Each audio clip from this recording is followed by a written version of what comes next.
was bleeding at that time already.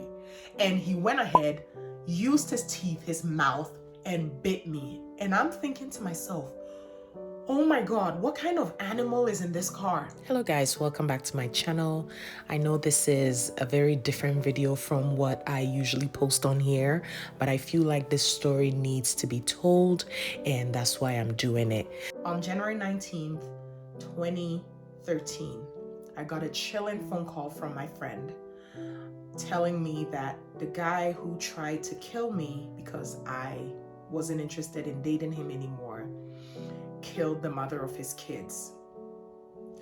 As I spoke to her, all I kept saying was, it could have been me. Oh my God, it could have been me. Oh my God. So when I asked, what exactly did he do? It sounded exactly like my story. Very similar to my story. Well thought out plan. Why am I doing this video? It might help someone that is probably in an abusive relationship or in an abusive situationship. It might help you to leave. So I'm gonna share my story. You would want to watch to the end because it gets really bad. So let me give you a little background. We went to middle school together back when we were in Ghana, and we both immigrated to Canada. So there was a picnic, and he was at the picnic. I didn't remember him because we had all grown up. We were all grown up, so I didn't remember him. So a friend of ours, a mutual friend that we all went to school with, reintroduced us. And we exchanged numbers. We started talking as friends. Whilst we were talking as friends, we started having feelings for each other, and we went on to date. Now, the dating experience with him, I mean, we were all young, so it wasn't the greatest. He was never abusive to me, unless if cheating, serial cheater is abusive, maybe. I don't know. I don't know what they call them, but that's what he was. He was a serial cheater. He will cheat with anything in skirts. And I got tired of it, so I decided to leave him. And when I left him, I did tell him I can't do this anymore because of this, that. And we were both okay. We were gonna stay friends because we weren't enemies. So I break it off with him, and he still did the things that he used to do for me, like bring me food. He would give me gifts, and I was taking them because I thought we were still friends, not knowing he was doing all those things because he wanted to get back with me. And I didn't know that. So the day this incident happened, I went to a resource center close by my house to fix my resume. And when I was there, I met a guy that I know that he works there, and he actually helped me with my resume. When we finished, he decided to drop me off at home because he was also done his shift, and I accepted the ride. As we were approaching my house, I saw my ex's car sitting in the driveway, next to the driveway, and it looked like he had been sitting there waiting for me. I don't know for how long, but he was sitting there waiting for me. That wasn't creepy at all, right? Anyways, he's sitting there waiting for me because I never called him to tell him I'm coming home or anything, so I have no idea. How long he had been waiting there. So we approached the car, I got out, and obviously I'm gonna say hi to him because that's my friend. He's my ex and he's my friend now. So I say hi to him, and he's like, oh, get in the car. I jumped in the car because I don't think anything of it. So as soon as I get in the car, my friend that dropped me off, he had left. So as soon as I got in the car, he said, give me your phone. And I gave it to him. And it was a flip phone at that time. So he took the phone and broke it into two. I'm like, okay, what was that? So I'm looking at him like, why did you do that? And he starts hitting me on my face. So I'm in the passenger seat, driver's seat. He's the one driving. So he's using his fist, hitting me, backhand, hitting me. And he's wearing rings, big rings. So his ring is hitting my face, and I could feel like some heat on my face. And I'm like, oh my God, don't hit me. What are you doing? And I'm begging him to not hurt me. But at that point, it was already too late because I saw blood on my face, and I started panicking, like, what is going on here? Why are you hitting me? And he said, I'm going to kill you. You left me because of this guy. If I can't have you, no one else can have you. You cannot leave me. You left me for this guy. Who do you take me for? So those were his words. I'm gonna kill you, and if I go to jail, I will come back. So he hits me, he hits me, he hits me. I don't know how many times this guy was hitting me. And as he's hitting me, he's driving, so I can't even ask for help. And it's dark. This is the middle of the night. It's dark, so as he's hitting me, no one is even noticing, and he's driving. So we kept going, and it's getting darker and darker. So we're leaving the city, and he's going to some, like an industrial area. There was nothing there. So he kept going. I'm like, why? Where are we going? And all while he's driving and hitting me, I'm begging him for my life. Like, don't do this, please. I'm begging you. And I'm promising him everything. Like, if you want me to stay with you, I'll be with you. If you want a relationship, whatever you want, I'll do it right now. I don't care. I'll do it. I take my words back. And he's still not listening, and he's hitting me. And so at one point, he stops the car and he bites me on my face right here. And I was bleeding at that time already. And he went ahead, used his teeth, his mouth, and bit me. And I'm thinking to myself, oh my God, what kind of animal is in this car?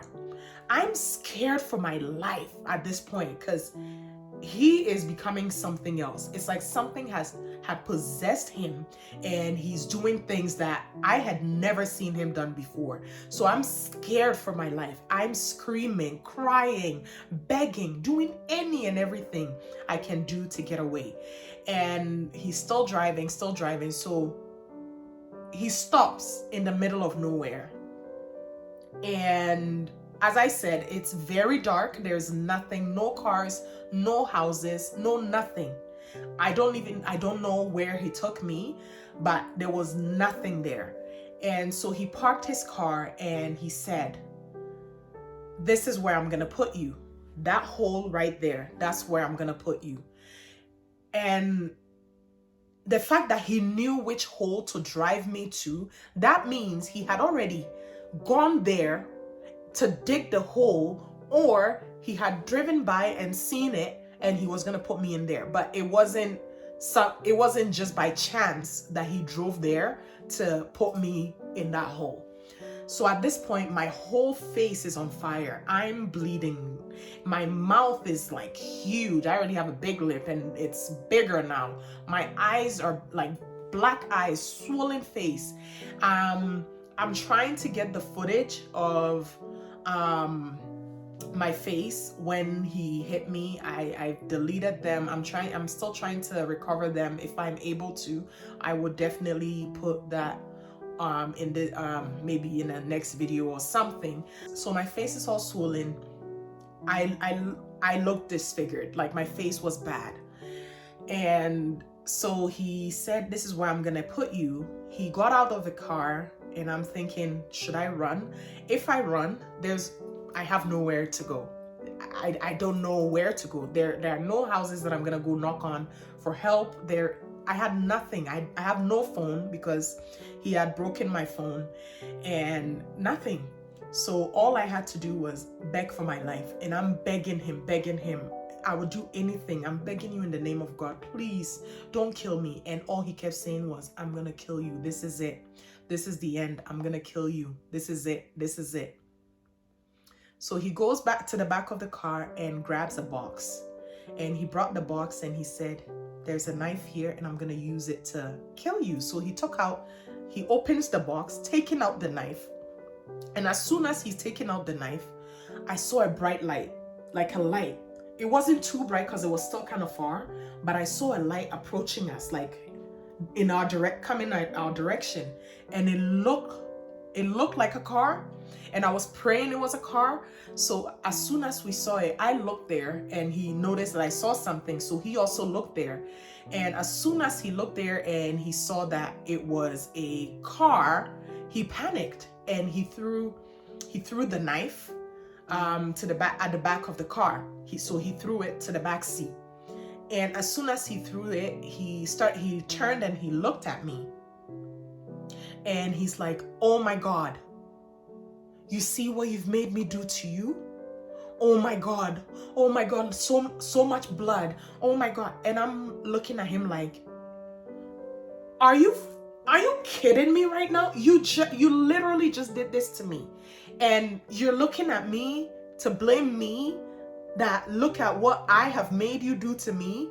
But at that point, I had to survive. So I'm just like, you know what? I'm gonna do anything it takes to get out of here in one piece. So I'm like, you know what? It's not your fault. Mistakes happen. So he's begging me now that, "Oh my God, I'm so sorry. Oh my God, see what I've done to your face. I'm so sorry." And I'm like, "It's okay. It's okay. You don't need to be sorry." And he starts wiping my face, and he's wiping the blood off. And I'm like, okay, maybe I have a chance to survive here. So at this point, he has switched from the monster he was to become human again. And so I'm sitting there like, oh my God, is this it? Like, is he done? So he's like, "Okay, yeah, your face looks so bad right now. I'm not gonna take you home." I'm like, oh my God, he's just gonna kill me. He's gonna kill me. And so I'm like, you know what? I have to survive. So I tell him, "You know what? You can take me to my friend's house. I can sleep there for the next month and tell my dad that I'm just chilling over there." And I mean, I had to tell him something, right? I'm just chilling over there. And he's like, "Nope, your friend will call your dad or call the police on me. So I'm going to take you to my house." And I'm like, okay.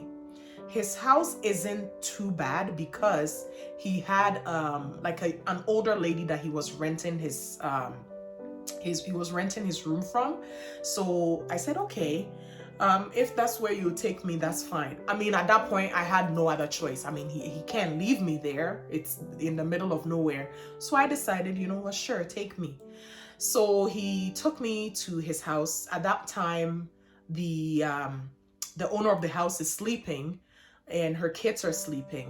So I get there and he's like, "Oh, you want a towel? You want to shower and wash your face?" And I'm like, "No, I don't want to shower, but I would definitely get the towel and wipe my face." So I took some water, started wiping my face, and he's like, "Okay, sleep here." I'm like, okay. I didn't sleep all night. I was just crying because I'm thinking I was just about to die. Like, if that car waited for maybe 2 minutes, I wouldn't be sitting here talking to you guys. If that car had waited for 2 minutes, I wouldn't be sitting here talking.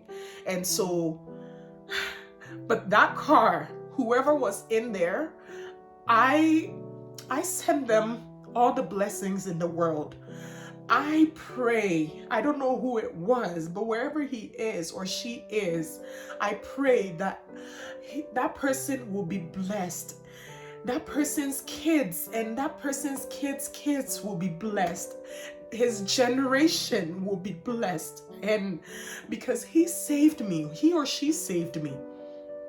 I don't know if it was an angel in there. If it was an angel, my guardian angel, I thank you. And so, so I'm in his house. He's sleeping. I hear him snoring. Like that stupid guy is snoring after he almost killed me. And I'm lying there pretending I'm sleeping because my eyes are closed and I hear him snoring. So the phone that he broke, I was still holding it. He's thinking the phone doesn't work, right? But you know the Nokia phone, the old Nokia phone, it had the keypad and the flip side. So the keypad side still was lighting up. So I'm like, okay, if it's lighting up, that means I can call someone. So I started dialing 911, and then I can't hear anything on the other side because where the speaker side is gone. So I'm dialing 911. I think I dialed 911 like 100 times that night, and nothing happened. No one showed up. It's a cell phone, and I think with a cell phone, it takes a while for them to trace it. So we slept, and in the morning, obviously he has to wake up and figure out what he's gonna do with me. So he had to take me out of the house before his roommates wake up. So we got up, and he asked me if I want to shower. I said, nope, I'm not taking a shower in your house. Listen, we're not friends. At this point, I'm a victim. You tried to kill me. Like, what do you mean I want to shower? Shower for what? Anyways, so I said, no, I probably will need some medication for my face because I might get infected, or maybe take me to the hospital or something. If I tell you my face was disfigured, it was disfigured. So he said, okay, sure. I'll take you to a drugstore to get some polysporin. Polysporin. Bite marks, face busted open. I still have a mark here. I have marks on my face that reminds me every day of what this guy did to me. Okay? As we were driving to the pharmacy, his roommate, or the owner of the house, called him and asked him, did you call the cops? Because there's some officers here and they're asking, someone kept calling them. And he said, no, we didn't call no cops. And so he looked at me and was like, did you call the cops? So the dialing I was doing, the 911 I was doing on the keypad side was actually working, but they just couldn't track it earlier enough. And so, yeah,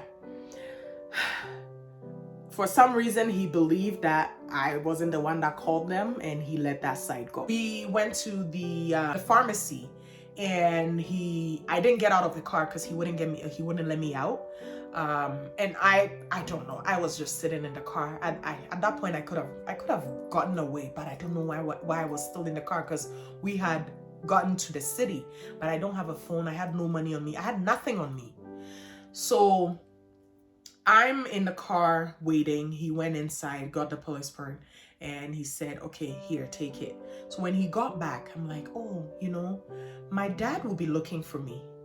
So let me call my friend and let her know, because that's the only place I usually go to, and my dad knows that I'm always at this person's house. So let me call her and tell her that in case my dad calls, she should let him know that I'm there. So he said, oh, okay, sure. And so when I called my friend from his phone, as I'm talking to her, my voice sounded really low, and he took the phone and he's like, oh yeah, your friend made me do something really bad. And my friend's like, what just happened? And I'm like, yeah, he kind of hit me. And she's like, oh, come over, you guys come over, let's talk about this. And that my friend is very calm, and she knows how to talk. So she convinced him to make me come to her house. So he said, okay, stupidly, he agreed. And so I went there to my friend's house. He dropped me off and he left. I entered the house. My friend screamed like, oh my God, this is bad. I need to call the cops right now. And I'm like, no, hold on. Because I'm still scared. I'm scared. If I call the cops, he's going to come kill me or something. So she's like, let's call the cops. I'm like, no. And she's like, okay, I'm calling your dad. I'm like, I don't know. And she's like, nope, I'm calling. So she calls my dad, and my dad asked, what happened? And I'm like, oh, and she told him that the guy did this to me, and my face is really bad, and I'm like really disfigured. And so my dad said, I'm coming there right now to get you. I said, no, let me come. I'm gonna take a cab to come. So I took a cab, went home, and as soon as I got home, this guy is sitting on our couch with my dad. And as soon as my dad saw me, he's like, looked at him, and he's like, are you stupid right now? You told me you guys had an argument, and your hand just flicked her face. Your hand didn't just touch her face. You beat her up. You wanted to kill her. This is someone that wanted to do something bad to someone. No. So my dad is like, picked up his phone. I'm gonna call the police right now. And he started begging, I'm so sorry, please. I don't want to go to jail, da, da, da, da. And my dad said, okay, take her to the hospital then. And so he said, sure. And he took me and we went to Jane and Finch. My Toronto people, you know where that is, Dr. Mendel. We went to his clinic, and as soon as we got there, obviously I need to check in. So I went inside with him, and he's coaching me to tell them he didn't do it. Something else happened to me. I forgot what stupid excuse he wanted me to, or reason he wanted me to give them. But as soon as I got in there, they looked at me. They took my card, my health card, put it in, and they said, wait, the doctor will see you as soon as possible. And I'm like, okay, how long? And they said, give us 15 minutes. I'm like, oh, okay. I mean, 15 minutes at that doctor's office, if you live close by, or if you've been there, you know that's like an emergency kind of situation. So I said, okay. And he's like, let's go to the car. I don't know what he felt, but he said, let's go to the car. So we went back to the car, and we're sitting in there, and he's still coaching me. So when you go in there, this is what you're going to say. Not even 5 minutes, the police, a whole bunch of police cars surround us. And a female officer gets out of the car, and the male one goes to his side, and the female comes to me on the passenger side, and she's like, come out. So I got out, and she's like, yeah, he did it, right? And I started crying. And she's like, well, okay, that's all I needed to know. And they went, got him, and took him away. So they took me to the police facility, or the police station, to take my statement. And so I gave them my statement. Actually, no, they actually took me to the emergency instead of the doctor's office, because I guess the doctor's office noticed that they couldn't treat me there, because that's how bad it was. So the police took me to the emergency, and they treated me right away, and they took me to their unit, and they did their interview. So they asked me all the questions. I told them exactly what I just said right now, and they said, okay, thank you. And they dropped me off at home. And so, yeah, that's what happened. That guy almost killed me, but the light from that car, whoever was in there, saved my life. And he didn't get jail time. I think he got 6 months. That was attempted murder. There were he had a weapon on him. He didn't get jail time. To me, it wasn't jail time, because he was, or he didn't get prison time. He was in jail for 6 months, awaiting his trial. And when the trial came, they gave him probation, because he had already served 6 months. They gave him probation. So he didn't have to serve anything. They gave him probation. And so, yeah, I felt at that point, I felt like the justice system had failed me. But what could I do? I can't do anything. That's what they thought he deserved, because he pleaded guilty. He pleaded guilty to everything, and they gave him probation. That was it. And this guy, after me, he started dating another woman, had 2 children with her, and did the same thing he did with me, but he actually stabbed and killed her. He stabbed and killed her in front of her mom's house, in front of the woman's mom's house. That's the kind of animal I dated. And so, yeah, it could have been me. That lady he killed went to the police because he had done bad things to her before killing her. and went to the police to ask for help. They failed her too. I'll put a video of her talking to the police. I'll put a little clip of her talking to the police in here. If you guys want the full story of what happened with the baby mother, I can do another video. Just comment down below. I can do another video and talk to you guys about it, because it's a lot that happened.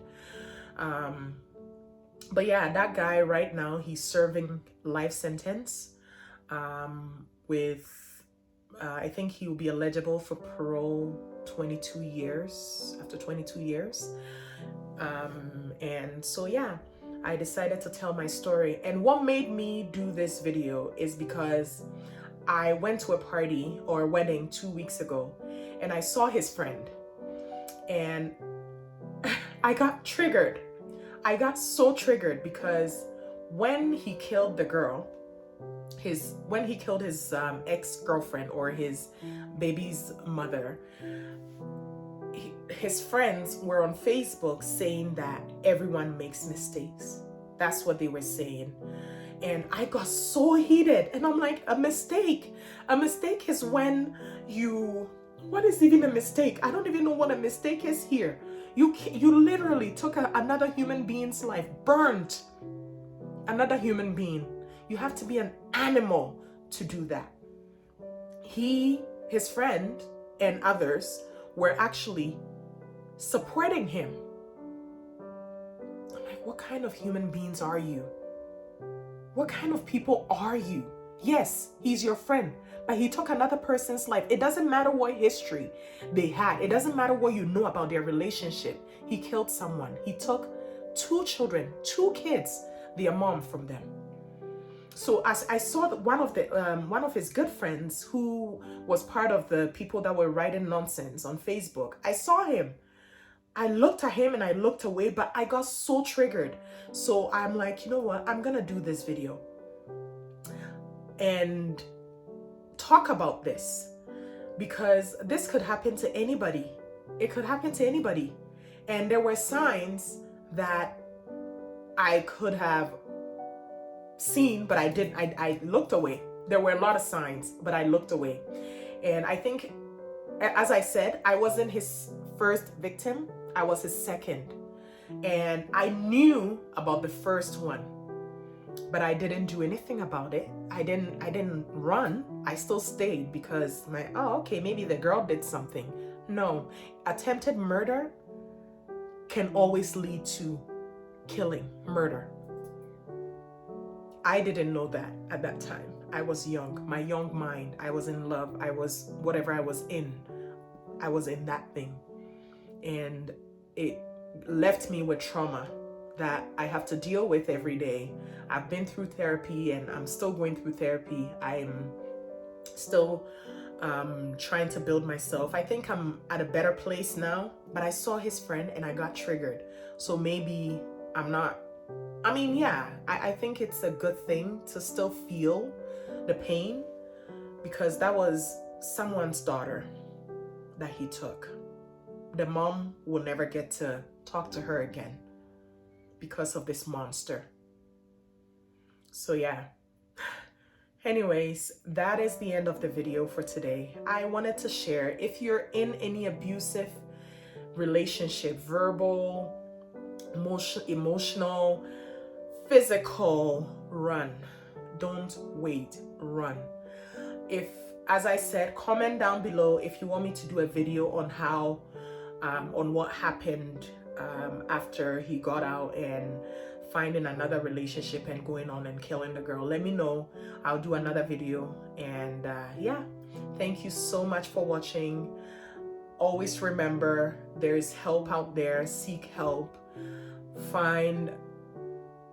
Talk to friends, talk to your community, talk to someone. Get out. Like, the time is now. So yeah, get out. Thank you so much for watching. Don't forget to subscribe and click on the bell notification so that you get notified when I put my next video out. Have a lovely day. Is there anything that you want to change with your statement? No. No? Is there anything else that we should know to understand your statement fully? The only thing is I know the way he's talking, I know he means it. Okay. What he's saying, he means it. Okay. And we'll talk to you when we shut the video off about additional safety plans and things like that. Okay.